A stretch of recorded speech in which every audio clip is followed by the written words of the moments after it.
ওর শরীরটা সত্যি সত্যিই ভালো নেই। সকাল থেকেই জ্বর জ্বর ভাব, শরীর ম্যাচ ম্যাচ করছে। আগের রাতে না ঘুমানোর দরুন মাথাটাও ধরে আছে খুব। এই মুহূর্তে বিশ্রাম নেওয়াটা বড় জরুরি। তাই কৃতিকের অর্ডার করে রেখে যাওয়া খাবার আর ওষুধ খেয়ে হলরুমেই চাদর টেনে ঘুমিয়ে পড়ে অরু। একটা দুঃস্বপ্নের মাঝপথে আটকে গিয়ে ওরু যখন হুট করে ঘুম ছুটে যায়, তখন সূর্য ঢলে পড়েছে পশ্চিম আকাশে। দুঃস্বপ্নের পরিণতি জানার সাহস কিংবা ইচ্ছে কোনোটারই নেই ওর। অগত্যায় ধরফরিয়ে শোয়া ছেড়ে উঠে বসলো অরু। ঠান্ডার মধ্যেও শরীরটা ঘামে ভিজে চপচপ করছে। হাঁপাতে হাবরের মতো ওঠানামা করছে শ্বাস প্রশ্বাস। ভয়ে জর্জরিত চুপসে যাওয়া মুখমণ্ডলটা বেশ অনেকক্ষণ লাগলো স্বাভাবিক করতে। কিছুক্ষণ একইভাবে বসে থেকে হাতের পিঠ দিয়ে কপালের ঘামটুকুকে মুছে চারিদিকে চোখ বুলালো ওরু। রুমটা অন্ধকারে ছেয়ে আছে, হয়তো কৃতিক এখনো ভার্সিটি থেকে ফেরেনি। অন্ধকার রুমের আনাচে কানাচে লেজ নাড়িয়ে ঘুরে বেড়াচ্ছে বিড়াল ছানা ডোরা। কৃতিকের বাড়ির ফ্রি সার্ভিসের আগের থেকে বেশ নাদুস নুদুস হয়েছে সে। এই বাড়িতে আসার পর কয়েকদিনের মাথায় সুস্থ সবল টকবগে ডোরাকে দেখে বেশ আশ্বস্ত হয়েছিল ওরও। মনে মনেই ভেবেছিল, সবাই মিথ্যা বলে, আমার জায়ান্ট কৃতিক এতটাও খারাপ না। কিছুক্ষণ ধরে বসে বসে ডোরার নড়াচড়া লক্ষ্য করার পরে কয়েকবার নাক টেনে ভেতরে অনেকটা ঠান্ডা বাতাস পুড়ে নিয়ে ধীর পায়ে রুমে চলে গেল ওরু। অতপর ফ্রেশ হয়ে জামা কাপড় পাল্টে পুনরায় ফিরে এলো হলরুমে। এখন সত্যি শরীরটা বেশ হালকা লাগছে, মেজাজটাও ফুরফুরে। অগত্যাই ডোরাকে কোলে নিয়ে ওরু নিয়ে বসেছে টিভি দেখতে। আজকাল এ বাড়িতে থাকা সত্ত্বেও ডোরাকে সময় দিতে পারে না ওরু। কী করেই বা দিবে? আরেকজনের হাজার রকমের মুড সুইং মেটাতে মেটাতেই ওর ছোট্ট জীবনটা ফালাফাল। কখনো বিরক্ত হবে তো কখনো আদর করবে, কখনো চড়িয়ে গাল লাল করে দেবে তো কখনো নিজেই সেখানে মলম ঘষবে। কি মুশকিল! রিভার দিয়ে এক করে টিভি চ্যানেল পাল্টাচ্ছে ওর। কোনো কিছুই ভাল লাগছে না। বিদেশি চ্যানেলের ছাতার মাথা কিছুই বোঝার জো নেই। এদিকে নেটফ্লিক্স দেখার মতো ধৈর্যও নেই। ওর যখন টিভি চ্যানেল পাল্টাতে গভীর মনোযোগী, তখন বাড়িতেই ফিরেছে কৃতিক। হলরুমে এক মুহূর্ত অপেক্ষা না করে সোজা সিঁড়ি ভেঙিয়ে রুমে গিয়ে গলা উঁচিয়ে ডাকতে শুরু করে ওরুকে। ওরু, ওরু, ডাকছি আমি, রুমে আয়। সকালের আগে এখনো ভাটি পড়েনি ওরুর, তার উপরে এখন আবার উদ্ভ্রান্তের মতো রাগি রাগি গলায় ডাকছে কৃতিক। কৃতিকের চোখের সামনে পড়লেই সকালের কথা মনে পড়ে যায় ওর। লজ্জা আর অভিমান দুইটোই তরতরিয়ে বেড়ে যায় তৎক্ষণাৎ। ওই জন্যই হয়তো ওরও আর বেডরুমের দিকে পা বাড়ানোর সাহস পেল না। চুপচাপ ঘামটি মেরে বসে রইল কাউচের উপরে। ওদিকে ওরও রুমে আসছে না দেখে কৃতিক রাগে ফোঁস করে উঠে তীব্র গলায় বলল, ওরুর বাচ্চা, রুমে আয়, নয়তো আমি একবার নিচে এলে তোকে কাঁচা চিবিয়ে খাবো। সকালে কথা ভুলে গেছিস? না, ওরও এবার এলো না। কৃতিকের মেজাজ এতক্ষণে সপ্তম আসমানে উঠে গিয়েছে। এত তেজ কেন এই মেয়েটার? কৃতিক এতটুকু তো কোলে নিয়ে আদরি করতো ওকে, খেয়ে তো আর ফেলতো না। তার উপরে এলো না ওই ছলনাময় পিচ্ছে ওরও। কৃতিক বিরক্ত হয়ে পায়ে জুতা জোড়া দুটোকে দুই দিকে ছুঁড়ে ফেলে দিয়ে খালি পায়েই তরতর করে নিচে নেমে এলো। কৃতিক যখন শেষ সিঁড়িতে এসে দাঁড়িয়ে রেগে মেগে ওরুকে কিছু বলবে, তার আগেই ওর চোখ গেল চলন্ত টিভির স্ক্রিনে বেশ বড়সড় ইংলিশ হেডলাইন। ওরু ছলছল চোখে সেদিকে তাকিয়ে আছে। কৃতিকের উপস্থিতি টের পেয়ে ওর দিকে না তাকিয়ে ওরু বলে ওঠে, কিয়ারা রোজারিও তো খুব নামকরা অভিনেত্রী ছিলেন। শুনেছি 19 শতকে ওনার করা প্রতিটা শর্ট ফিল্ম, সিরিজ, মুভি সব কিছুর জনপ্রিয়তা ছিল তুঙ্গে। এখনো চেহারায় বার্ধক্যর চিহ্নটুকু অবধি নেই, অথচ উনি কিনা এত তাড়াতাড়ি পৃথিবীর মায়া ত্যাগ করে চলে গেলেন। আর এই নিউজে কি বলেছে এসব? ওনার নাকি 2 সন্তান। সারা জীবন তো টিভির পর্দায় একজনকেই দেখে এলাম, তাহলে আরেকজন কোথায়? ওরুর কথা কৃতিকের কানে আদৌ পৌঁছেছে কিনা তার হদিস নেই। নিউজটা শেষ হওয়ার সঙ্গে সঙ্গে ও যেভাবে খালি পায়ে নিচে নেমে এসেছিল সেভাবেই উপরে উঠে গেল। কৃতিক চলে যেতেই অরুর ভ্রম কাটে। কোনোরূপ বাক্য আদান প্রদান না করেই কৃতিক এভাবে চলে গেল কেন? প্রশ্নটা মাথায় আসতেই অরু নিজেই ডোরাকে রেখে কৃতিককে অনুসরণ করে উপরের রুমের দিকে এগিয়ে যায়। রুমে প্রবেশ করে অরু দেখতে পায় দক্ষিণ দিকে যে কাচের দেয়ালটা আছে সেখানে মুখ করে দু পকেটে হাত গুজে জীবন্ত মূর্তির ন্যায় দাঁড়িয়ে আছে কৃতিক। অরুর মনে এক অজানা আতঙ্ক খচখচ করছে। নিজের উদ্বিগ্নতা দমাতে না পেরে বিস্ময়ে হতভম্ব হয়ে প্রশ্নটা ছুঁড়েই ফেলল ও। কি হয়েছে আপনার? আপনি কি কিয়ারা রোজিওকে ব্যক্তিগতভাবে চেনেন? আহত গলায় উল্টো শুধালো কৃতিক। আমার নাম কি ওরু? অরু ঠোঁট উল্টে অস্ফুটেই জবাব দিল। আপনার নাম তো জায়ান কৃতিক। কথা শেষ করার আগেই কিছু একটা আঁচ করতে পেরে থেমে গেল অরু। কৃতিক ঘুরে তাকিয়ে বলল। এখন বুঝেছিস আমার এই অদ্ভুত নামের রহস্য? সঙ্গে সঙ্গে চক্ষু ছানা বড়া হলো অরুর। চমকে গিয়ে কৃতিকের মুখের দিকে তাকিয়ে আস্তে আস্তে অরু বলল। তার মানে আপনি এই কিয়ারা রোজিওর বড় সন্তান? কথাটা শেষ করার সঙ্গে সঙ্গে অজান্তেই মুখের উপরে দু হাত গিয়ে অরু বলে ওঠে। আপনি ঠিক আছেন? কৃতিক জবাব দিল না।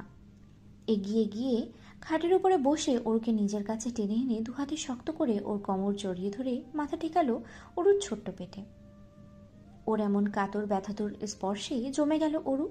যে মানুষটা সবসময় ওরকে নিজের বুকে ঠাঁই দিয়ে এসেছে সে কিনা আজ হুট করেই অরুর বুকে মুখ লুকালো। কৃতিকের মা মারা গিয়েছে। যেভাবেই থাকুক না কেন মা নামক নারীর টানটুকু পৃথিবীর বুক তো অন্তত জীবিত ছিল। আর আজ সেই বিনা সুতোর বাঁধনটাও ছিন্ন হলো। কৃতিকের কষ্ট পাওয়াটা অস্বাভাবিক কিছুই নয়। তাহলে কৃতিক কেন চুপচাপ বসে আছে? কেন বা মায়ের কথা বলে বিলাপ করে কান্না করছে না এখনো? জানা নেই ওর। ও তো কেবল নিজের ছোট্ট দু হাত কৃতিকের পিঠে হাত বুলিয়ে দিতেই ব্যস্ত। এভাবে নিঃশব্দে শুধু ভারী নিঃশ্বাসের আদান প্রদানে কতটা সময় যে অতিবাহিত হয়েছে জানা নেই ওর। ভীষণ হৃদয় বিদারক নিস্তব্ধতা কাটিয়ে কৃতিকের ফোনটা যখন ভাইব্রেট হয় তখনই ভ্রম ছুটে যায় ওরর। ও কৃতিককে বুকের মধ্যে আগলে রেখেই এক হাত বাড়িয়ে ফোনটা রিসিভ করলো। ফোন রিসিভ করে কানে ধরতেই ওপাশ থেকে প্রত্যয় বলে। বাইকে লস অ্যাঞ্জেলসে যেতে হবে, ওনার মায়ের শেষ কার্য ওখানেই সম্পূর্ণ হবে। ওরও মিনমিনিয়ে বলল। ওনার মা কি ওনাকে একবারও দেখতে চায়নি? জবাবে প্রত্যয় বলে। শুনেছি মৃত্যুর আগ পর্যন্ত নিজের ভোরের জন্য আহাজারি করেছেন তিনি। চাতক পাখির মতো মুখিয়েছিলেন ছেলেকে এক নজর দেখার জন্য। কিন্তু ভাই ইচ্ছে করেই নানা বাড়ির সাথে সকল যোগাযোগ বন্ধ করে দিয়েছিল বহু বছর আগেই, তাই শেষ ইচ্ছে আর পূরণ হয়নি ওনার। ওরও কিছুটা হলেও ঘটনার সারাংশ বুঝতে পেরে কল কেটে দিল তৎক্ষণাৎ। তারপর কৃতিকের মুখোমুখি হয়ে হাঁটু গেড়ে বসে ওর গাল দুটো দু হাতে আঁচলা করে ধরে শুধালো। আমার শাশুড়ি মাকে যে সবসময় টিভিতে দেখাতো আগে বলেননি কেন? কৃতিক অবাক দৃষ্টিতে তাকিয়ে রইল ওরুর পানে। ওরু এবার পুনরায় বলল। শেষকৃত্যের জন্য আপনি কাল এলএ যাচ্ছেন তাই তো? কৃতিক হ্যাঁসূচক মাথা নাড়লে ওরু বলে। তাহলে এই সুযোগে আমিও একটু আমার মায়ের কাছে যাই। মা তো মেয়ের মুখের দিকে তাকিয়ে ঠিক সব কিছু মেনে নেবেন। দেখবেন, আমি কথা দিচ্ছি আপনি ফিরে এসে দেখবেন সব কিছু স্বাভাবিক আর কতটা সুন্দর হয়ে গিয়েছে। মা আপা আমাদের সম্পর্কটা মেনে নিয়েছে।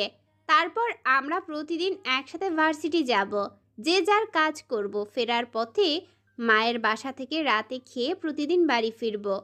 উইকেন্ডে রাত জেগে মুভি দেখব। অর্ণব ভাইয়া, সায়র ভাইয়া আর এলিসা আপুর সাথে সুযোগ পেলেই ট্যুরে যাব। আমাদের স্বপ্নের মতো সংসার হবে, কথা দিচ্ছি আমি। এই জীবনে আর কখনো একা হবেন না আপনি, আর না কখনো আমরা দুজন আলাদা হব। এটাই শেষবার।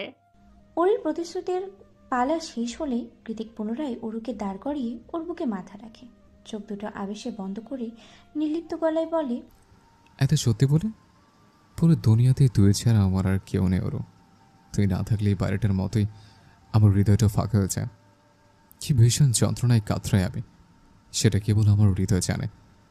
তুই আমার অবসেশন ওরু, আমার মাদকতা, আমার স্লিপিং পিল, আমার দিন, আমার রাত, আমার আশা, আমার গরণ, আমার ভাঙন, আমার জীবন, আমার মরণ, সব কিছুই তুই। তাই কখনো যদি আমার থেকে দূরে যাওয়ার চেষ্টাও করিস, সেদিন তোর যন্ত্রণাদায়ক ভাগ্য আমি নিজের হাতে লিখব। গাড়িতে বসে বসেই কালকে ওরুকে বলা ব্লেডের মতো ধারালো কথাগুলো ভাবতে ভাবতেই আজ আবারও আওড়ালো কৃতিক। আই রিপিট, আমার থেকে দূরে গেলে তোর জীবনে কালবৈশাখী ঝড় তুলে ছাড়বো আমি। পরন্ত বিকেলের সাইক্লিনের মাত্রায় ইকো পার্কের শেষ প্রান্তে এসে থামলো অর্ণব আর অ্যালিসা। অর্ণব বরাবরই ম্যাকবুক, কম্পিউটার, কিবোর্ড এইসব নিয়ে পড়ে থাকতে বেশি পছন্দ করে, কিন্তু আজকাল অ্যালিসার পাল্লায় পড়ে প্রায়শই বিকালের দিকে সাইকেল নিয়ে কিংবা হেঁটে হেঁটে বের হতে থাকে ওরা। এলিসা আবার সম্পূর্ণ ভিন্নধর্মী মেয়ে। সে অ্যাথলেটিক গার্ল, দৌড় ঝাঁপ, লাফালাফি, মারামারি এসবের শীর্ষ অবস্থান ওর। দুই মেরুর দুই প্রান্তের প্রেমিক যুগলের মিলে থাকাটা মেশাটা বেশ কষ্টসাধ্য, তবুও অ্যালিসাকে বসে রাখার জন্য নিজের সর্বোচ্চ চেষ্টা করে অর্ণব। মনে মনেই ভাবে, ভালোবাসি, ফেলে তো আর দিতে পারবো না, কিন্তু এই বদমেজাজি উড়নচণ্ডী মেয়েটার একটা দফারফা করতেই হবে এবার। অ্যালিসা সাইকেলের চেইনে চোখ বোলাতে বোলাতে শুধালো। কি ভাবছিস? অর্ণব মাথা চুলকাতে চুলকাতে আশেপাশে পরখ করতে করতে চট করে বলে ওঠে। দেখ এলি, ওখানে একটা চার্চ। অ্যালিসা এক নজর সেদিকে তাকিয়ে ভ্রু কুঞ্চিত করে বলে, তো তো মানে, চল গিয়ে ফাদারের কাছ থেকে আশীর্বাদ নিয়ে আসি। ওপরে ওপরে অ্যালিসাকে পটালেও মনে মনে অর্ণব ভাবে, পশ্চাৎ মহিলা, একবার চার্চে চল। ফাদারের কাছ থেকে বশীকরণ পানি পড়া এনে যদি না খাইয়ে দিয়েছি তোকে, তবে আমার নামও অর্ণব সায়ন্ত নয়। অর্ণবের কথায় অ্যালিসা কিছু একটা ভাবলো, তারপর না সূচক মাথা নাড়িয়ে বলল। না, যাবো না, সন্ধ্যা হয়ে আসছে, চল ফিরে যাই। অর্ণব তৎক্ষণাৎ নিজের সাইকেলটা ফেলে দিয়ে এগিয়ে এসে অ্যালিসার বাহু আঁকড়ে ধরে বলল। এমন করে না জান, সামনে বিয়ে করতে হবে না, একটুখানিরই তো ব্যাপার, চলো না প্লিজ। অর্ণবের এমন আহাজারিতে অপারগ অ্যালিসা ফোঁস করে একটা দীর্ঘশ্বাস ছেড়ে বলল। ঠিক আছে, চল। অর্ণব খুশি মনে অ্যালিসাকে ধরে নিয়ে চার্চের দিকে এগিয়ে যাচ্ছিল। তখনই কোথা থেকে যেন হাঁপাতে হাঁপাতে উদয় হলো সায়ের। সায়েরকে দেখা মাত্রই বিরক্তিতে চিরবিরিয়ে উঠে অর্ণব বলে। শালা বিরিয়ানির এলাচি, আসার আর টাইম পেলি না? সায়ের কথা বলার ফুরসত পাচ্ছে না, এখনো হাঁপাচ্ছে। তা দেখে অ্যালিসা অর্ণবকে থামিয়ে দিয়ে বলল। চুপ কর অর্ণব, আগে ওকে শ্বাস করার সুযোগ দে। অর্ণব থমথমে গলায় বলল। দিলাম। বেশ অনেকক্ষণ পরেই পানি পান করে খানিকটা শান্ত হয়ে অর্ণবের উদ্দেশ্যে সায়ের বলে। জ্যাকে, তোর প্রেমের 12টা বাজলো বলে দোস্ত। অর্ণব ভ্রু কুঞ্চিত করে বলল। কেন, কি হয়েছে? তোকে না ঘুরে আসতে বললাম অরুর বাসার সামনে থেকে? এতটুকু দায়িত্ব পালন করতে পারিস না? ম্যানারলেস কোথাকার। আরে সেখানেই তো গিয়েছিলাম, গিয়ে দেখি আরুদের অ্যাপার্টমেন্টের অন্য ভাড়াটিয়া উঠেছে, আরুরা নেই। অর্ণব বড় বড় চোখ করে বলল। নেই মানে? হুট করে কোথায় গেল অরুরা? সায়ের কথায় অর্ণবের গলা শুকিয়ে এসেছে। অ্যালিসা অর্ণবের ভয়ার্থক চাহনি দেখে আগ বাড়িয়ে সায়েরকে শুধালো। আজ প্রায় 10 দিন হতে চল, যে কি এখনো এল থেকে ফেরেনি। সায়ের না সূচক মাথা নাড়িয়ে বলল। ওর মায়ের কিছু উইশ ছিল, সেগুলো ও আর ওর ভাই মিলে পূরণ করতে করতেই শুনেছি টাইম লেগেছে, তবে আজ কিংবা কালের মধ্যে তো ফিরে আসার কথা। সায়ের কথা এবার অ্যালিসার কপালেও চিন্তার ভাঁজ পড়ল। ও একটা ভয়ার্থক সূত্র ঢোক গেলে পেছনে খ্রিস্ট ধর্মের পবিত্র ধর্মশালা চার্চের দিকে তাকিয়ে বুকে ক্রুশ এঁকে বিড়বিড়িয়ে বলল। I wish everything will be very fine, আমিন। দিন পাল্টায়, রং বদলায় অস্থির মন, হাতের মুঠোয় ফেরার সময় শুধু শিহরণ, ছায়াপথ ধরে হাত ছানিকার সেই পিছু টান, তার কথা মনে পড়ে, তার কথা মনে পড়ে।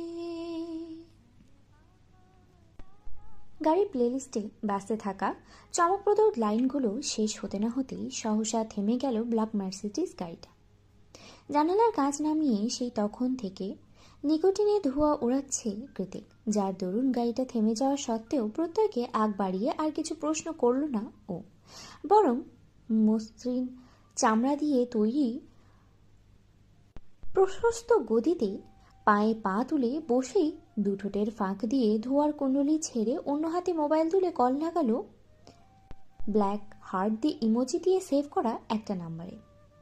প্রীতি কলে ব্যস্ত এই সুযোগে গাড়ি থেকে সহসা নেমে গেল প্রত্যয়।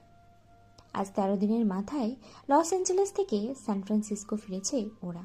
কৃতিকের মা বড় পর্দার সাবেক তারকা, সেই হিসেবে অনেক বেশি দায় দায়িত্ব আর ফর্মালিটিস ছিল সেখানে। এছাড়া বেশ কিছু ইন্টারভিউ তো ছিলই। কিয়ারা রোজারিওর দ্বিতীয় ঘরের সন্তান রয়েছে ঠিকই, তবে সে একা হাতে সকল দায়িত্ব সামলানোর মতো এতটাও বড় নয়। একসাথে অনেকগুলো ধরনের ফলস্বরূপ পরিস্থিতিতে বদলে গিয়েছে তখন। অগত্যই ইচ্ছা না দেখা সত্ত্বেও সেখানে যেতে হয়েছিল কৃতিককে।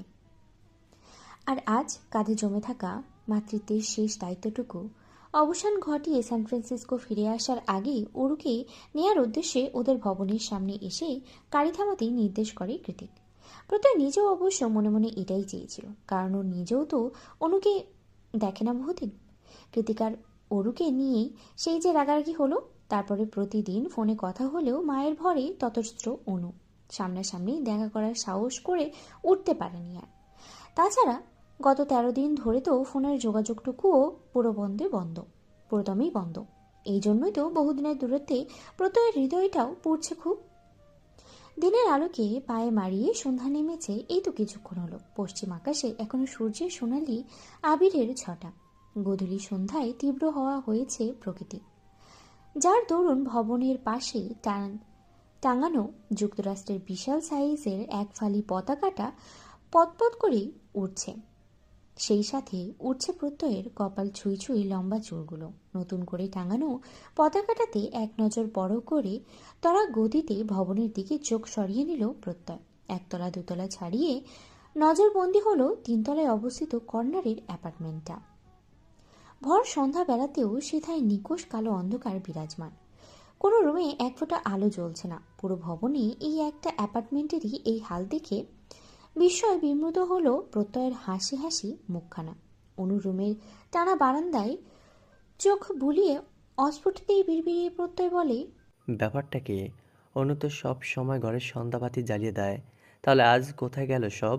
প্রত্যয়ের অযাচিত ভাবনার ছেদ ঘটে কৃতিকের দ্রুত পায়চারির আওয়াজে। ও চোখ ঘুরিয়ে দেখতে পায় এই ঠান্ডা হাওয়ার মাঝেও নিজের ওভারকোটটা ছুঁড়ে ফেলে দিয়ে কানে ফোন আর হাতে সিগারেট নিয়ে ক্রমাগত পায়চারি করছে কৃতিক। চেহারার ভীষণ তীক্ষ্ণতা আর বিরক্তির ছাপ দেখে মনে হচ্ছে কোনো কিছুর অপারগতা জিদের তোপে নিজের চুল নিজেই টেনে ছিঁড়ে ফেলতে চাইছে ও। ক্রমশ একই নাম্বারে ডায়াল করতে করতে চোয়াল শক্ত হয়ে উঠেছে কৃতিকের। এদিকে ওদিকে পায়চারি করতে করতেই বলে ওঠে, ওরু, জান বাচ্চা আমার, প্লিজ ফোনটা তোল। এই বসে তোর জন্য এত পাগলামি করতে আর ভাল লাগে না আমার। অথচ প্রতিটা মিনিট, প্রতিটা সেকেন্ড, প্রতিটা মুহূর্তে চিন্তা দিয়ে পাগল করে ছাড়িস আমাকে। এত কেন নির্দয় তুই? কৃতিকের বেপরোয়া আর উদ্ভ্রান্ত ভঙ্গিমা নজরে এলে প্রত্যয় এগিয়ে এসে শুধালো, এনি প্রবলেম ভাই? কৃতিক সিগারেটে শেষ টান দিয়ে ধোঁয়া ওড়াতে ওড়াতেই 3 তলার দিকে এক ঝলক তাকিয়ে ভরাট গলায় বলল, অনুকে কল দাও প্রত্যয়, আমার বদমাইশ বউটা কল তুলছে না। কৃতিকের কথা শুনে প্রত্যয়ের ভিতরটা ধক করে উঠল আচমকায়। ও তৎক্ষণাৎ গলা খাদে নামিয়ে বলল, অনু তো সকাল থেকেই কল তুলছে না ভাই। আমি ল্যান্ড করার পর থেকেই কল দিয়ে যাচ্ছি, ফোন অফ।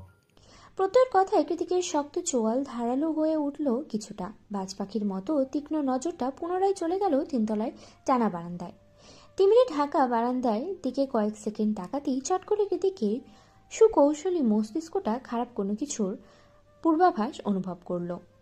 তৎক্ষণাৎ পেশিবহুল হাত দুটো মুষ্টিবদ্ধ করে উঠল ওর।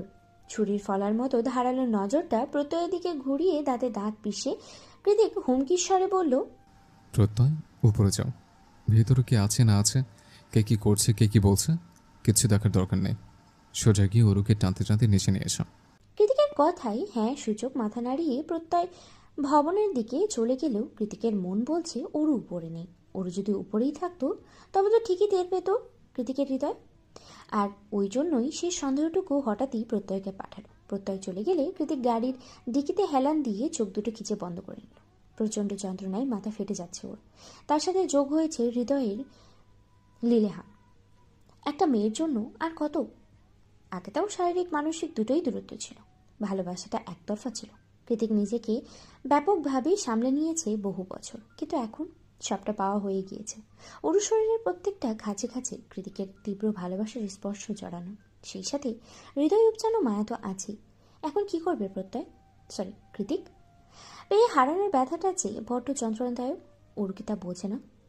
খানিকক্ষণ চোখ দুটো বন্ধ রেখে ওরকে খুব কাছ থেকে অনুভব করতে করতেই অস্ফুট আওয়াজ ভেসে এলো কৃতিকের গলা থেকে, আই সোয়ার ওরু, তোকে খুঁজে পেলে আমি যে তোর কী হাল করব সেটা আমি নিজেও জানি না। Light, camera, action. ডিরেক্টর রিচার্ডের মুখ থেকে শব্দ এখানেই বের হতেই লাইটের সামনে দাঁড়িয়ে একের পর এক সুদর্শন পোজ দিতে শুরু করলো শায়ার। সেই সাথে শ্যুট চলছে। সামনে সামার ফেস্টিভ্যাল। বছরের শুরুর দিকে এই সময় এসে ফটোশ্যুটের কাজে বেশ ব্যস্ত হয়ে পড়ে শায়ার।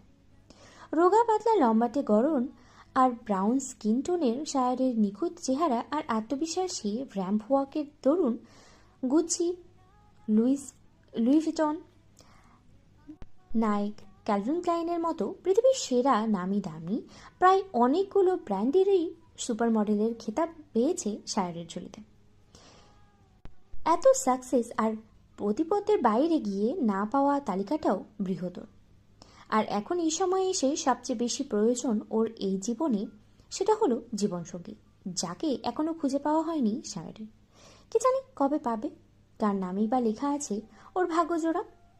ডিরেক্টর সাহেব প্যাক আপ বলতেই শায়ার দ্রুত হেঁটে মেকআপ রুমে চলে গেল। ওর পেছনে পেছনে গেল আরও দুজন স্টাফ, যারা এই মুহূর্তে ওর মেকআপ ঠিকঠাক করবে। শায়ার এগিয়ে গিয়ে চেয়ারের উপরে গা ছেড়ে বসতেই কি বসেনি তার আগেই ঝিমঝিম আওয়াজে ভাইব্রেট হলো ওর মোবাইলটা।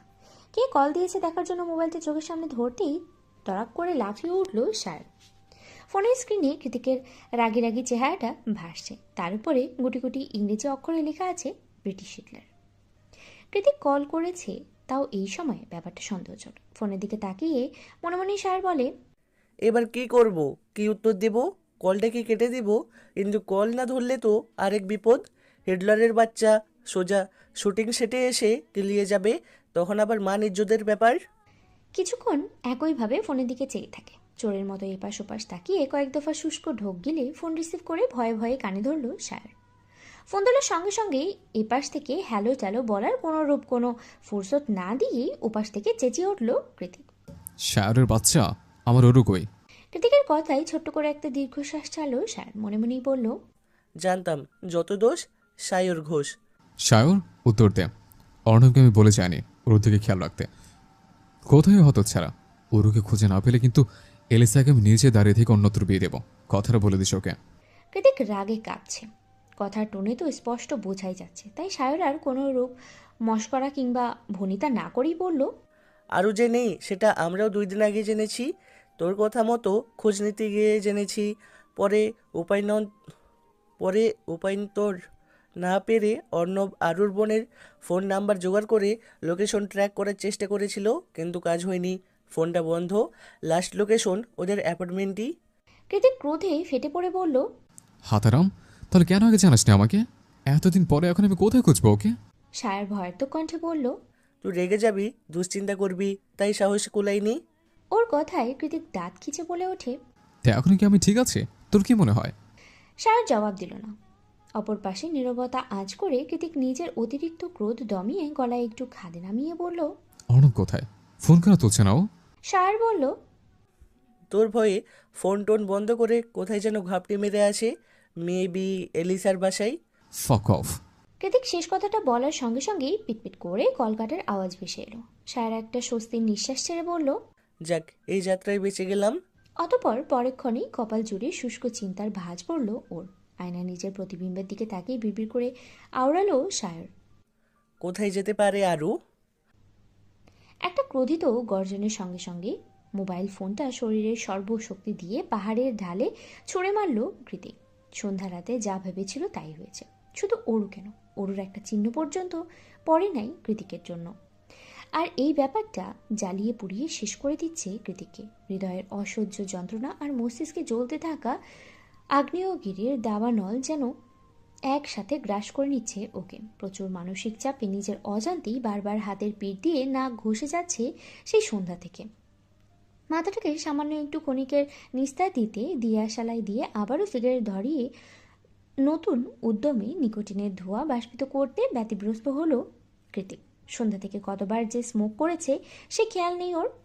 সিগারেটে পুড়ে সুন্দর ডার্ক ব্রাউন পুরুষালী ঠোঁট জোড়া এক রাতেই কেমন তামাটে রং ধারণ করে ফেলেছে। শেষ রাতের আকাশে মিটিমিটি করে জ্বলছে শোকতারা। তমসাচ্ছন্ন রাতে পুরো শহর ঘুমিয়ে আছে। ঘুম নেই শুধু কৃতিকের দু চোখে। ওর ঘোর লাগানো নিদ্রাহীন চোখ দুটো জড়িত শুধু অরুর বসবাস। মেয়েটা হারিয়ে গিয়েও ঘুমাতে দিচ্ছে না। কি আশ্চর্য! কৃতিক যখন বাইরে হেলান দিয়ে স্মোক করতে করতে হিজিবিজি ভাবছিল, তখন হুড়মুড়িয়ে ছুটে আসে প্রত্যয়। পাহাড়ের চূড়ায় পৌঁছে কৃতিকের দেখা পাওয়ার সঙ্গে সঙ্গে বড় করে দম নিল। সেই সাথে হাত দুটো দিয়ে হাঁটুতে ভর করে হাঁপাতে লাগলো কিছুক্ষণ। নিস্তব্ধ রাতে শুনশান পরিবেশে হাঁপানোর মতো ওঠানামা করছে প্রত্যয়ের বক্ষদেশ। কোনো মতে নিজের ব্যাতকেশ করে অস্পষ্ট আওয়াজে প্রত্যয় শুধালো, আপনার ফোন কোথায় ভাই? কৃতিক নির্লিপ্ত কণ্ঠে জবাব দিল। ফেলে দিয়েছে। কোথায় ফেলেছেন? কৃতিক চোখ দিয়ে ইশারা করলো পাহাড়ের ঢালে। প্রত্যয় সেদিকে তাকিয়ে একটা দীর্ঘশ্বাস ছেড়ে বলল। খোঁজ নিয়েছি ভাই, অরোরা সান ফ্রান্সিসকোর কোথাও নেই। কৃতিক বলল। শুধু স্যান ফ্রান্সিসকো না, পুরো ইউএসএতে যে নেই সেটা আমিও জানি। থাকলে লোকেশন ট্র্যাক করা যেত। অন্য কোনো ইনফরমেশন থাকলে বলো। প্রত্যয় ঠোঁট কামড়ে বলল। ডক্টর অ্যাডওয়ার্ডের চেম্বারে গিয়েছিলাম। কৃতিক এবার সচকিত হয়ে শুধালো। কি বলছেন উনি? উনি বলেছেন বেশ কিছুদিন ধরেই নাকি আজমেরি ম্যাম নিজের চিকিৎসাপত্রের সব কিছু গোছাচ্ছিলেন। এমনকি ওনার কাছ থেকে অনুমতি চেয়ে জানিয়েছিলেন কোনোভাবে এখন দেশে ফিরতে পারবে কিনা। প্রত্যয় বাকি কথা শেষ করার আগেই কৃতিক বলল। এবার সব কিছু ক্লিয়ার প্রত্যয়। আজমেরি শেখ তার মেয়েদের নিয়ে বাংলাদেশে চলে গেছে, কিন্তু ওনাকে এত তাড়াতাড়ি এই কাজে হেল্প কে করলো? কোম্পানির হেল্প নিলে তো আমার কানে ঠিকই পৌঁছাতো। তাহলে কার এত সাহস? প্রত্যয় এত বেশি ঘাটালো না, বরং উল্টো প্রশ্ন ছুড়ে বলল। কিন্তু ভাই বিডিতে ফিরে কোথায় যেতে পারে? প্রত্যয়ের কথায় কৃতিক একটা তাচ্ছিল্যের হাসি দিয়ে বলল। আজমেরি শেখের দৌড় জেকে গ্রুপ। আজমেরি শেখের দৌড় জেকে গ্রুপ আর কৃতিক কুঞ্জি পর্যন্ত সীমাবদ্ধ। পরক্ষণেই ভ্রু কুঞ্চিত করে কিছু একটা ভেবে কৃতিক বলল। আচ্ছা, আজমেরি শেখের অ্যাসিস্ট্যান্ট কি কোনোভাবে এতে ইনভলভড? প্রত্যয় নাসূচক মাথা নাড়িয়ে বলল। না ভাই, রাজ বাবা মায়ের একমাত্র ছেলে, তাছাড়া ওর পরিবার শান্তিপ্রিয়। সেদিন আপনার সাথে ঝামেলা হওয়ার পর রাজ ওর বাবা মায়ের নির্দেশে চাকরিটা পর্যন্ত ছেড়ে দিয়েছে, কারণ ওর পরিবার চায়নি দ্বিতীয়বার তাদের ছেলে আপনার সামনে পড়ুক। ভেরি গুড, তুমি চাও। রাত শেষ হয়ে যাচ্ছে, গিয়ে রেস্ট করো। প্রত্যয় হ্যাসূচক মাথা নাড়িয়ে চলে যাওয়ার আগে আরেকবার ঘাড় ঘুরিয়ে শুধালো। ভাই আপনি? কৃতিক আরও একটা সিগারেট ধরাতে ধরাতে বলল। সময় হলে চলে যাব। You should go. প্রত্যয় আর কথা বাড়ায় না, চুপচাপ বড় বড় পা ফেলে জায়গাটা ত্যাগ করে। This fucking obsession. প্রত্যয় চলে যেতেই গভীর আওয়াজে কথাটা বলে বাইকের লুকিং গ্লাসের মাঝ বরাবর সজোরে পাঁচ বসিয়ে দিল কৃতিক। সঙ্গে সঙ্গে ভেঙে চৌচির হয়ে ঝরঝর করে মাটিতে আছড়ে পড়ল কয়েক টুকরো ভঙ্গ কাচ। সেই সাথে ধারালো কাচ আঘাতপ্রাপ্ত হয়ে রক্ত বেরিয়ে এলো কৃতিকের হাতের বেশ কয়েকটা আঙ্গুল থেকে। নিজের রক্তাক্ত হাতের দিকে এক পলকও না তাকিয়ে উল্টে একের পর এক ধোয়ার কুণ্ডলি ছাড়তে ছাড়তে পুনরায় গর্জে ওঠে হিংস্র গলায় কৃতিক বলে। প্রতারক, মিথ্যাবাদী, ছলনাময়, নিজের সবকিছু আমার মাঝে বেড়ে দিয়ে হাজারটা মিথ্যা প্রতিশ্রুতি শুনিয়ে আমাকে নিজের জন্য উন্মাদ বানিয়ে ছেড়ে এভাবে মায়ের হাত ধরে পালিয়ে যেতে একবার কলিজা কাঁপলো না তোর? আমি তোর আদতে কী হাল করবো সেটা একবারও মাথায় আসেনি, তাই না? ঠিক আছে, জায়ান কৃতিকের আসল চেহারাটা এবার তুইও দেখবি। কী ভেবেছিলে পেয়েছে বলে ছেড়ে দেব? মোটেই না। জায়ান কৃতিক এতটাও সাধু পুরুষ না। ভালোবাসার দহনে একটু একটু করে পুড়িয়ে মারবো তোকে আমি, ঠিক যেভাবে তুই আমাকে মেরেছিস। তোকে যেদিন পুরোপুরি ভাঙতে পারবো সেদিন আমার এই বুকে ঠাঁই পাবি তুই, তার আগে আর নয়। পাহাড়ের ঢাল বেয়ে কিছুটা নিচে গিয়ে কৃতিকের থেকে দূরত্ব বজিয়ে সেখানেই ঢপ করে বসে পড়েছে প্রত্যয়। দুর্বল হাতে চিকন ফ্রেমে চশমাটা খুলে অদূরে সান ফ্রান্সিসকোর মূল শহরের দিকে নিষ্প্রবহ চোখে তাকিয়ে মনমনেই প্রত্যয় বলে। ভাইকে কি করে বোঝাই আমার চোখও যে আজ আর ঘুম নামবে না। এভাবে সারা জীবন পাশে থাকার প্রতিশ্রুতি দিয়ে কোথায় হারিয়ে গেলে তুমি অনু? এই 1000 কিলোমিটারের দূরত্ব ছাপিয়ে আমি কি আদৌ তোমাকে খুঁজে পাবো? আর কি দেখা হবে আমাদের? অযাচিত প্রশ্নের উত্তর মেলে না আর, উল্টেই প্রেয়সীকে হারানোর নিদারুণ বিজ্ঞপ্তিতেই ছেয়ে যায় হৃদয়ের শহর। সহসায় হাত দিয়ে নিজের বুকের বাম পাশটা চেপে ধরে প্রত্যয়। চোখের কার্নিশ বেয়ে গড়িয়ে পড়ে অশ্রুসিক্ত দুফুটো নোনা জল। তৎক্ষণাৎ ছাটির হাতায় উল্টো পিঠ দিয়ে সেই জলটুকু আড়াল করে পকেট থেকে ফোন হাতড়ে কাউকে কল লাগায় ও। ওপাশ থেকে কে কি বলল সেটা বোঝা গেল না। এপাশ থেকে প্রত্যয় বলল। অনন্যা শেখের বিডি নাম্বারটা চাই আমার, অ্যাজ সুন অ্যাজ পসিবল। অবশেষে কৃতিক যখন বাড়িতে ফিরল তখন সবে সবে ভোর হয়েছে মাত্র। চারদিকে সূর্যের সোনালি ছটা নিদারুণ আলো ছড়াচ্ছে। ডুপ্লেক্স বাড়িটা কাঠের শোপিসের মতোই মাথা উঁচু করে স্বস্থানে দাঁড়িয়ে আছে। এই একটা মায়া যা কৃতিককে আজ অব্দি ছেড়ে যায়নি। ফ্রেঞ্চ গেট ছাড়িয়ে টলতে টলতে ভারী পদযুগলে বাড়ির দিকে এগিয়ে যাচ্ছে কৃতিক। ওর চোখ দুটো আগের চেয়েও অনুভূতিশূন্য। প্রতিটি কদমে অজানা আক্রমণ হানা দিচ্ছে হৃদয়। সেখান থেকে কেউ একজন অসহায় গলায় চিৎকার করে বলছে, ভেতরে চাস না, কষ্ট হবে, ওখানে অরু নেই, সব ফাঁকা। তৎক্ষণাৎ জিতি উগ্র মনটা গভীর ধারালো গলায় বলে উঠল, না থাকলে নেই। মিথ্যাবাদীটা কবেই বা ছিল আমার। কয়েকদিনের জন্য ফিরে এসে কেবল হৃদয়টাতে এক সমুদ্র জলোচ্ছ্বাস তুলে দিয়ে আবার জায়গা মতো ফিরে গেছে। ছলনাময় একটা, নিজের সব কিছু দিয়ে আমাকে পাগল বানাতে চেয়েছিল, কিন্তু পারেনি। শেষ কথাতে দম আটকে গেল কৃতিকের। চোখ দুটো বন্ধ হয়ে এলো তৎক্ষণাৎ। আবারও সেই এলোমেলো অনুভূতি, অরুর গায়ের মিষ্টি গন্ধ, অরুর নরম তুলতুলে ঠোঁট, ওর স্পর্শ, সবকিছু এখনো জীবন্ত দু চোখের পাতায়।